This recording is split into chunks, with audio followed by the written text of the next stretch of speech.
So yung mga kabiyaya, isang mabiyayang araw sa atin lahat. At ngayon, reaction video na naman tayo, no? At dito nga sa putok na issue ngayon sa pagitan ng TVJ, Tito Vic and Joey. Yan, at sa mga bagong host ng Itbulaga ngayon, syempre. So ngayon, may re-reaction na video tayo na video ni Yorme na namigay siya ng tulong sa kalsada ata. At kaya nga, inabot na naman nga siya ng pambabash dito, no? So, huwag na natin patagalin. Panoorin na natin to. Bali, dalawang video to, mga kabiyaya. At yung kay Paulo Contis na wag daw i-bash yung mga yung mga staff, kundi siya na lang daw. So, simulan na natin. Ba? Ipinakilala nitong Sabado Parang Willie Rebellion ya. si former Manila City Mayor Isko Moreno bilang guest host ng Itbulaga. Nagsilbing entrada ni Yorme ang pagsayaw ng dance move niya sa pangangampanya ng kumandidato siya bilang vice-alkalde ng Maynila noong 2007. Pero may electric pan dyan isa. Nagpapawisan ako. Binigyan agad siya ng sarili niyang Number 1 lang. sa Gedli.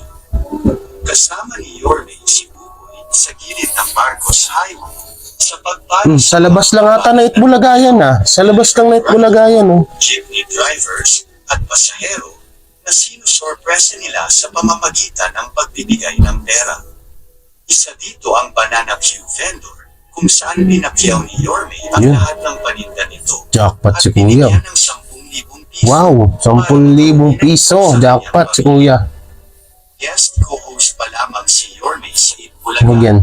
Pero hindi malayong maging mainstay siya kapag nagustuhan siya ng TV viewers, lalo na't malapit siyang kaibigan ng mga halos hosts.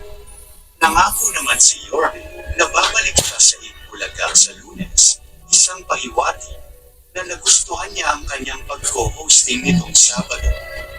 Sari-sari naman ang reaksyon ng netizens nang mapanood nila si Yorme sa Itbulaga. Merong mga natuwa, pero hindi nawala ang mga batikos na hindi na makakaapekto kay Dito mo Yorme lang dahil Number sanay 1. ito sa mundo ng showbiz at politika. Sobrang init ng issue ngayon. Pinagpapawisan ako. Nagpakabit ako ng electric pan. June 10, 2023, may madamdaming pakiusap si Paulo Contis sa mga netizens. Hiling niya na sana ay huwag idamay sa mga batikos at panghuhusga ang staff at production crew na hindi sumama sa pamamaalam ni Tito Soto, Joey De Leon, Vic Soto, at ng Dabarkad sa Tape Incorporated.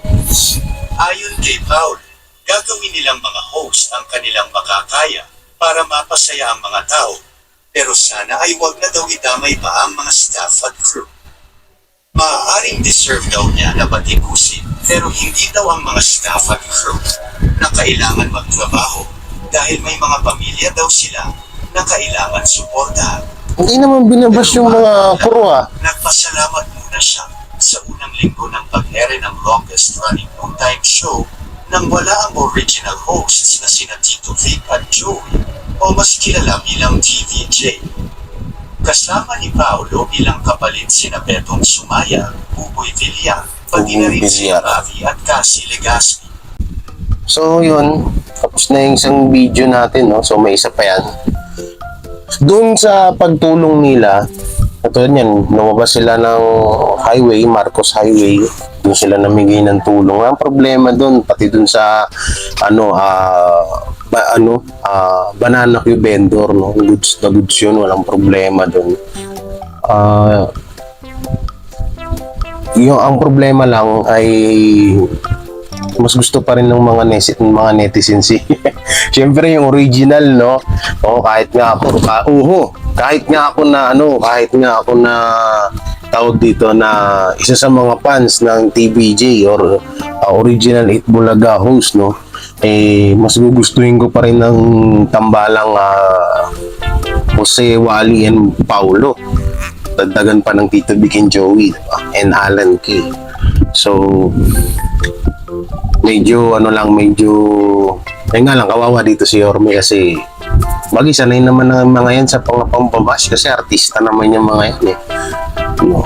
So, ang hindi ko lang ang hindi ko lang nagustuhan dito sa video na to ay yung parang paawa effect ni Paolo Contis na wag daw idamay ang mga staff. Nutusin wala talaga kahit binulat-lat ko yung mga yung mga tawag dito, comment section ng mga viral video ngayon tungkol sa Itbulaga, tungkol sa issue ng Itbulaga nila Tito Vic and Joey and Halusos. Wala akong nakita doon na dinama yung staff. Hindi ko lang alam ba't sinabi ni Paolo Contis yung ganun. Siguro, ayun nga, tinatawag nila na paawa effect nga daw. So, eto, may isa pang video. Panoorin natin to. Dito niya sinabi na siya na lang daw i-bash. Huwag na daw yung mga staff. So, panoorin natin. Ito. Mga guys! Unang Sabado po namin ngayon. Unang Sabado. Congratulations to us!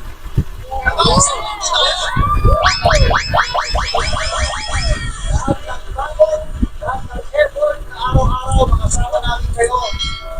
Lahat ng pang-alimusta. Ba? Lahat ng pagbabas. Lahat ng pagtutulong sa amin. Naku, pagmumura. Lahat po yan, inspirasyon namin yan to do better. Yes. Pinabasa po namin lahat yan. Opo. Pero siyempre, yung mga magagandang comments, nababasa rin po namin yan. Kaya maraming salamat po. Salamat po. Ngayon, bukod sa kayong inspirasyon namin mga Dabber Cats, isa pa sa mga inspirasyon namin ay yung mga Dabber Cats namin dito sa studio. Yes! Yan po, yung mga nasa likod ng camera. Yes! Yung mga staff. Yes! Writers. Yung crew. Yes! Thank you! Yung mga ayos namin. Lahat po yan, inspirasyon namin. Umaga hanggang gabi. Nagtatrabaho po sila. Salamat po. Ayan sila.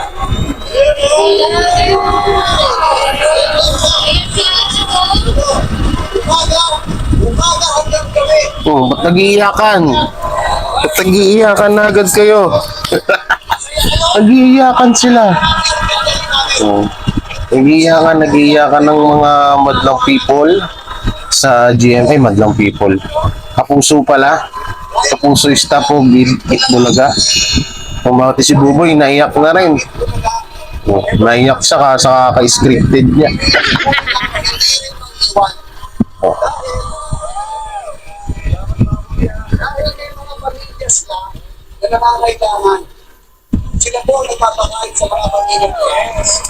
Yan po ang dahilan, isa sa mga dahilan. Bakit Parang ang layo ng komento ni Paolo.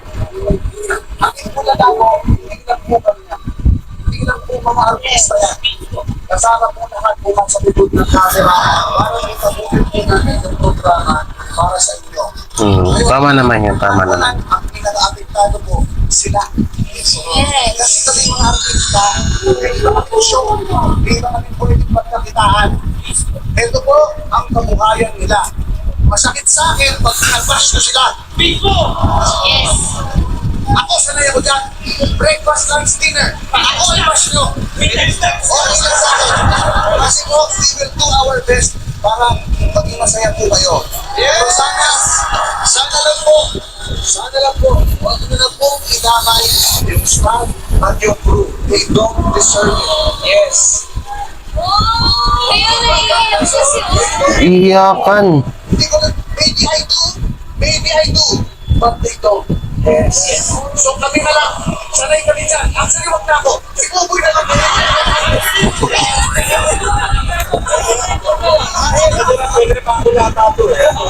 Edo, sila po, ang staff, ang crew, sila po, ang tunay na Itbulaga.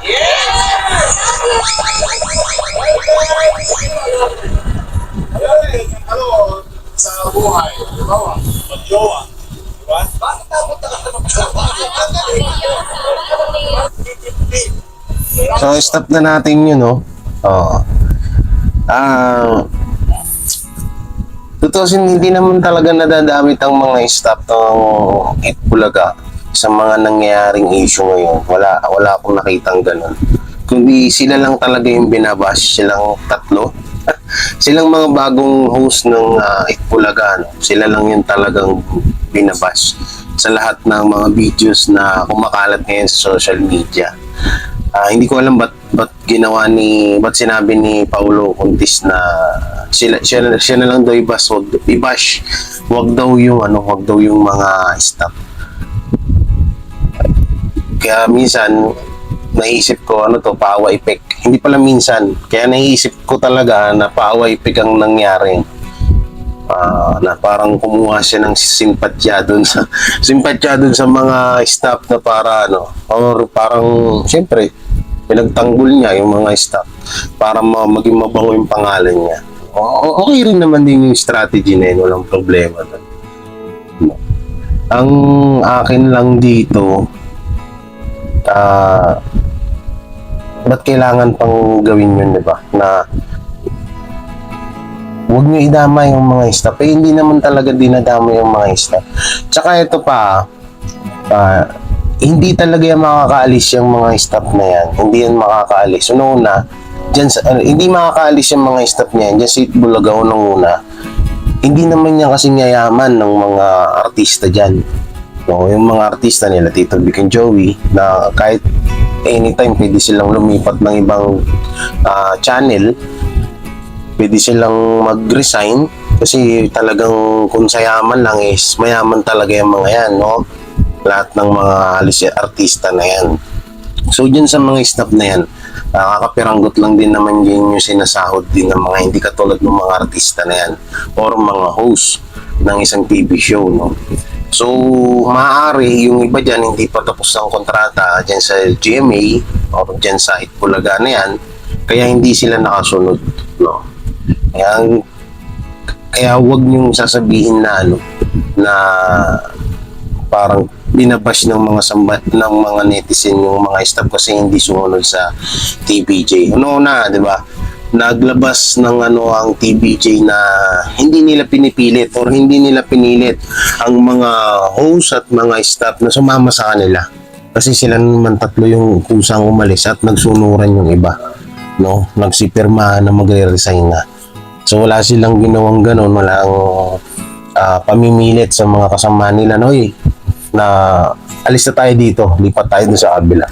Wala naman nangyaring ganun So yan, kasi kahit ako dyan ko na nakasanayan, dyan sa studio na yan, yung mga gagawin ko at araw-araw kong ginagawa, no? Kaya maninibago din ako kapag lumipat pa ako ng ibang trabaho. Construction worker ka, lilipat ka sa restaurant, di ba? Mahihirapan ka talaga, no? Pero although sa kanila parehas lang din naman magiging trabaho nila, yung nga lang hindi nila gamay yung studio na yung katulad na nasa TV5 na sila Tito Vic and Joey, no? So talagang mahihirapan sila yung mga staff na yan. At kahit sa akin, mas pipiliin ko na mag-stay na lang muna talaga dyan, no? At doon naman sa TV5 tsaka kada channel may mga sari-sariling staff yan. May mga sari-sarili yan.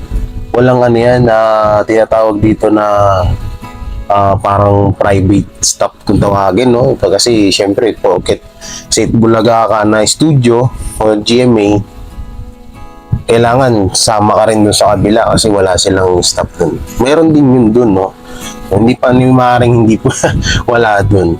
So maaaring yan, kaya yung iba hindi pa nagsunuran kasi nga hindi pa tapos yung kanilang kontrata dyan sa GMA, sa Channel 7. So doon nga, ulitin ko, walang nambabas yung mga staff na naiwan sa Itbulaga. Wala. So tuusin, naaawa sila. Hindi sila binabash. Naaawa sa kanila yung mga netizen, yung mga supporter ng original Itbulaga nila Tito Vic and Joey. Naaawa yung mga netizen dun sa mga naiwan. Katulad nun, sino ba yung isang artista? Ay isang host na medyo na babae na naiwan doon, no? So alam ko kinuha na ata ng TVJ yun. Ayun yung nangyayari. Naaawa yung mga netizen sa mga staff na naiwan or artista or host na naiwan dyan sa Itbulaga or sa GMA. No, ganun yun. Hindi sila binabash. No, para sa kalaman ng lahat, no. Tingnan niyo yung mga comment sa mga video about Itbulaga issue, Tito Vic and Joey issue. No, panoorin nyo dyan. Walang pangbabas sa mga staff na nangyayari, kundi naaawa yung mga supporter ng TBJ sa mga naiwan dyan sa studio ng Itbulaga, studio ng GMA or Itbulaga. No? So sana isa rin yan, ulit-ulitin namin dito na sana mabawi na ng Tito Vic and Joey yung pangalang Itbulaga, kasi hindi naman talaga dapat yan dyan eh. Sa kanila dapat talaga yan kasi sila ang gumawa niyan, sila nakaisip niyan. No, kung babalikan niyo yung mga kwento nila Henyo Master, Joey De Leon, siya talaga yung unang nakaisip niyan. No, kaya panoorin niyo yung interview nila no 40 years anniversary. No, panoorin niyo yung video na yun. Doon niyo malalaman yung tunay na kwento ng Itbulaga. At ayun, may isa pa rin ako na natatawa kay Paulo Contis, na i-bash na lang daw siya, no, kasi sanay naman na daw siya dyan. Ayan, binabash ka na rin dun. Sinabi kung ano na yung pinagsasabi sa'yo ni Rendon na Labrador, no? So, ayan na, bahala kayong magsagutan dyan. At ayun, nagulat lang ako kasi iba yung iba yung reaction din ng mga isa pals, nagkaiyak-iyakan, no? Siyempre, siguro, dalawang senaryo yun. Naiyak yun dahil sa namimiss nila ang TBJ, o naiyak yun dahil namimiss talaga nila ang TBJ. Tsaka ito pa pala, dito pa ako natatawa. Yung pagpapasalamat nila na nakaisang linggo na silang mga host, no? So parang may pagka-OA kasi alam niyo yung pasasalamat nila parang pang ilang taon na silang nag-host sa Itbulaga. Samantalang ang TBJ umabot mag 50 years na ho, no? 50 years ng mag-50 years anniversary na sana ang TBJ sa Itbulaga o sa GMA kung hindi nangyari itong issue na to, no? So sila 1 week pa lang grabe na yung pasasalamat. Todo paawa effect lang nangyayari, lalo na si Paulo Contis. Totoo kasi wala namang problema talaga yun, yung mga ituloy niyan yung ginagawa na ganyan, yung sa labas, lalabas sila, magtutulong, katulad ng ginawa ni Yorme, ni Isko Moreno. Okay yun, walang problema yun kasi pagtulong din yung nangyayari, no? Walang problema doon at deserve din ng mga kababayan natin yan. Ang lang dyan, ang tawag dito, ang pinakainahabol ng mga fans at mga supporters ng TBJ or original Itbulaga host ay yung pangalang Itbulaga, na makuha nila yun, no? Makuha sana nila yun at palitan yung pangalan ng segment kaya ng bagong Itbulaga. O siguro marami naman pwedeng gawing pangalan talaga bakit tayo nila parang hindi nila may bigay sa TBJ yung pangalan na Itbulaga. Sa TBJ na kasi talaga nakamarka yan kahit sinong host pumalit dyan, kahit napakasikat pa na artista, kahit Hollywood star pa ang pumalit sa tatlo kay Tito Vic and Joey, ang pangit pa rin ng kakalabasan. Kasi yan nasa isip na nakatatak sa mga Pilipino is Tito Vic and Joey ang original na Itbulaga, no? Isang libot, isang tuwa, di ba? So wala nang makakapantay niyan, wala nang pwedeng kahit nga sino ba mga sikat sa Hollywood star. Isip kayo diyan, comment nyo diyan sa kahit sino pang mga Hollywood star na maging host yan, hindi pa rin nila mapapalitan yan kasi nakatatak na yan sa TBJ. So yun mga kabiyan, mga kuwela, hanggang dito na lang ang video natin pasensya na kayo kung puro muna tayo reaction video ngayon bukod sa may bagyo dito sa Taguig ay wala pa rin tayo pang charity, no? Kaya puro reaction video muna tayo at sana kahit man lang sana makatulong tayo na makapagbigay ng simpatya sa mga nangyayari, lalo na dito sa mga iniidolo natin na sila Tito Vic and Joey, no? At ayun, may parating sa kanila at kahit pa paano, no, maipadama natin sa kanila yung suporta sa pamamagitan ng ganitong gawain, reaction video. At alam nyo naman, kung saan ko gagamitin yung kita ko dito, ipang charity din natin, pang tutulong natin sa mga kababayan natin. So, yun, mga kabiyaya, mga kakwela, no? At ito, may panibagong issue na naman tayo na tatalakayin, no? At sa mga hindi nga po pala nakakilala sa akin, ako nga po pala si Jiggy Para, isang charity vlogger dito sa Taguig. So, sa kakahanap ko o kaka-Facebook ko kagabi, ay may nakita ako na hindi kaaya-ayang mga post sa isang page, no? Sa isang bagong Itbulaga ngayon. So dito kasi medyo may medyo may kabastusan na medyo may pangasar na nilabas ng tape, no? Ng tape INC na parang nakakasar. Para sa akin, asar ako bilang fan ako ng TVJ, no? Ng original Itbulaga host na sila Tito Vic and Joey, Vic Soto, Joy De Leon, and Tito Sen, no? So, parang naasar ako dito sa mga nabasa kong to. Parang may kayabangan na may pangasar na may, alam mo yun, may kakapalan ng muka. Alam niyo kung bakit? Alam niyo bakit may kakapalan ng mga biyaya? Kasi, ito yung sinabi. Tingnan niyo dyan sa screen, babasahin natin. Trial and error, sabi niya. So, itong page ito is may pangalan na Tape Incorporated, INC. So, dito sabi niya, kahit walang TBJ, number 1 pa rin tayo. Maraming salamat po sa inyong suporta. Number 1 pa rin kayo. Kahit wala daw TBJ, is number 1 pa rin daw ang New Itbulaga. Sakit ng ulo ko, sakit ng ulo ko, mga kadabar kads. Paano kayo naging number 1? Kung yung live niya ni Raisa May pa lang, talo na agad kayo sa views. Sa Facebook, sa YouTube. Tapos, paano kayo magiging number 1? Hindi pa nga halos naglalabas o hindi pa nga halos nag-ano ang TV5 na andun na yung mga TVJ, hindi pa sila umi-air. Tapos sasabihin paano pa pag umi-air yun? Raisa May pangalang tabon na kayo. Tito Vic and Joey pa kaya. Boom! Yan, no? Kahit walang TVJ, number 1 pa rin tayo. May halong may halong pangasar, may halong kayabangan. No? Kahit wala daw TVJ, number 1 pa rin sila.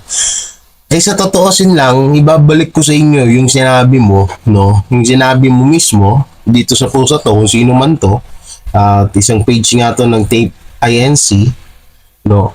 Na kahit walang TBJ is number 1 pa rin sila. Ibabalik ko sa iyo yung sinabi mo na yan.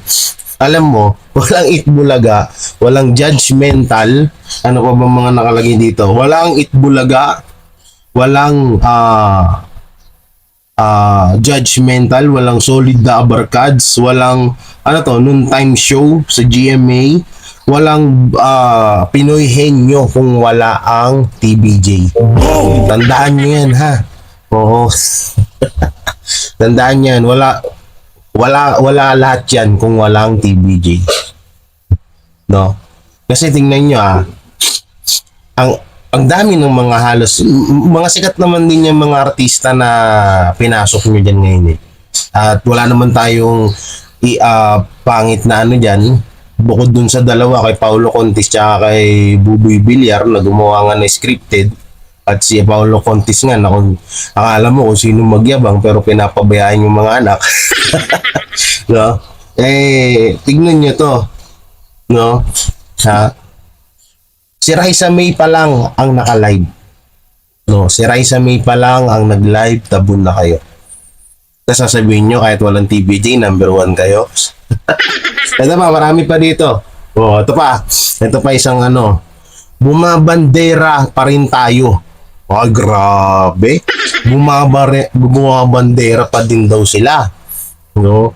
Bilang numero 1 at ang mga pinakamahusay na host sa noontime show.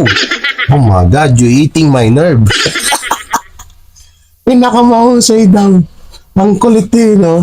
Pinakamahusay. Oh, ibig sabihin, di mahusay. Sila Willie Revillame, sila Tito Vic and Joey, sila Vice Ganda. Hindi ba sila mga mahusay na host? Kasi grabe, mga bandera. Ang lakas nyo makapeke. Huwag kayong magpeke, ha? Tuloy natin yung basa. Mga ka-Dabber Cards. Ito yung salitang Dabber Cards ay kay Francis Magalona yan. Siya ang nagpauso niyan. Ang salitang Dabber Cards. Dabber Cards. Disclaimer tayo, pero baka mamaya nagkakamali ako. Pero ang pagkakaalam ko ay si Francis M. o si Francis Magalona. Sa kanya talaga nagmula yung Dabber Cards na salita. So ito, basahin natin ulit. Salubungin natin ng mga palabas at magpapakilig sa atin si Kuya Kulit at si Inday Kikay. Sino yun?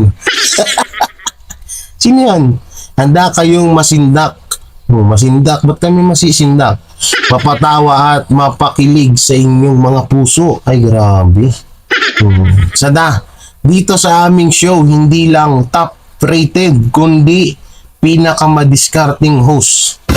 Pinakamadiskarting host. Ang lupit nga ng diskarte na ginawa ni Buboy Villar eh. Ang lupit nga ng diskarte ni Buboy Villar eh. Sa kagustuhan nyo na mapansin yung tawag dito, yung bago nyong Itbulaga, gumawa kayo na scripted. No, yung tauhan ni Buboy dun sa mamihan, yung ginawa nyong manlalaro sa palaro nyo. Madiskarte. Tama kayo sinabi nyo. Madiskarte. Ito pa. Madiskarting host din kami. Siguradong magiging maloko. At puno ng katatawanan ng bawat segment. Walang tigil sa kasiyahan, walang takot sa kalokohan. Sobrang kalokohan nyo ginawa nyo tanga yung mga manonood nyo. Biruin nyo, katrabahador naman ni Buboy Villar yung manlalaro dun, pero kung nga rin, walang alam. Marami pa dito, marami pa. Ito pa. Ito daw, ito, medyo napaplastikan ako dito. Congratulate then for putting up a show this really sa TV5 and manonood po ako. Susuporta po ako sa show nila.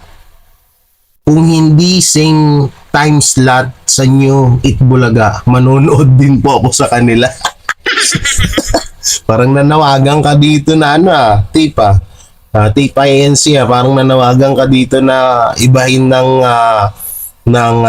tawag dito, ng oras yung palabas, yung paglabas na pag-air ng Dabber Cards nila ng TBJ kaya nga noon time show alam naman gawin mo mga alas 4 ng hapon yun, alam naman gawin mo alas 10 ng umaga yun, di ba? Kayo yung sumira, kayo yung mag-adjust, so English na yung iba, kayo na lang magbasa, nandyan naman sa gilid, hanap pa tayo dito. Ito pa pinaka hindi ko alam kung anong tawag dito, kung anong pinapalabas dito ng tape, hindi ko alam kung anong pinapalabas dito sa post nila na to lumang picture na yung senior o ano mang pangalan yung pinaka matandang halusos. So dito pinapakita dyan sa picture na yan, nakikita nyo si screen, ang kasaang nandyan ay si Jimmy Santos, Tito Vic and Joey, hindi mo si si Aiza Sigera pa ata yung bata, So ang nakalagay dito, my dad signing the contract in GMA. Anong connect? Oo. Nag-sign yung tatay nyo. Pero, ang kagustuhan lang namin ng mga fans ng TBJ, ng Original Itbulaga, ang kagustuhan namin dito at ang kagustuhan ng TBJ is makuha nila ang pangalang Itbulaga at huwag nyong gamitin yung mga nilikha ng Original Itbulaga or ang TBJ. Huwag nyong gamitin. Ibahin nyo yung pangalan ng show nyo. Lumikha kayo ng sarili nyong laro. Lumikha kayo ng sarili nyong pamamaraan para may manood sa inyo. Huwag nyong gagayahin yung bawal judgmental. Huwag nyong gagayahin yung one for all for one. Huwag nyong gagayahin yung Pinoy henyo. No? At huwag nyong tatawagin yung mga manonood nyo na dabarkads. Hindi naman sa inyo yun eh. Yung Itbulaga. Diba? Nag-sign ng tatay nyo contract sa GMA, pero yung mga tinatawag na pangalan na Itbulaga, Dabarkads at lahat ng mga ano dyan, hindi yan sa inyo, sa TBJ yan, ha. So tignan pa natin dito. So wala na, no. Alam nyo, minsan na ano ko dito na tawag dito na ano ko dito sa mga post na to, no? Pilit nilang kinakapalan yung mukha nila para magmukha silang ano, sila nga daw nangunguna, sila yung number 1, kesyo wala yung TBJ, no? Eh si Raisa May pa nga lang yung lumabas, nag-live lang si Raisa May, eh mas di hamak na mataas yung views sa inyo, no? Si May Mendoza, nag-live din, pagkakalam ko nag-live din pero talo din kayo. Paano naman yung number 1 ang ratings? Ha? Ano magiging number 1? Huwag nyo kami paglolokohin, ha? hindi mga bobo at tanga ang mga viewers or mga fan ng Original Itbulaga. O hindi kami mga tanga, ha? So tigil-tigilan niyo yung mga ganyan nyo kahit walang TVJ, number 1 kayo. Napaka-posible nun. O, ilista nyo sa hangin. O kaya, ilista nyo sa tubig. O, i-ano nyo doon, no? Number 1, kahit walang TBJ, number 1 kami. O, maya-maya mawawala din. Imahinasyon nyo lang yan, ha? So, yung mga kabiyaya, mga kuwela, no? Hanggang dito na lang yung video natin na to. At abangan nyo pa po yung mga reaction video natin sa mga, lalong-lalo na sa Facebook page ko. Yan, nagpapasalamat ako sa wala kung pa yung suporta nyo. Yan, at pakipollow po ng Facebook page ko, J. Guevara din. Ang aking Hindi kero. Hindi, inaabangan po namin na inyo sila, bossing. Si bossing na lang kulang eh. Kaya, inyo. 1, 2, 3. Okay. Eh, si Tito Soto. Ay, Tito Sen. Bossing. Thank you po. 1, 2, 3. Thank you. Yun. Thank you po. Thank you. Yun. Sila ang TBJ Defenders. Pagtatanggol ang katotohanan sa mga bashers. Tunay ang kanilang dala, katotohanan talaga.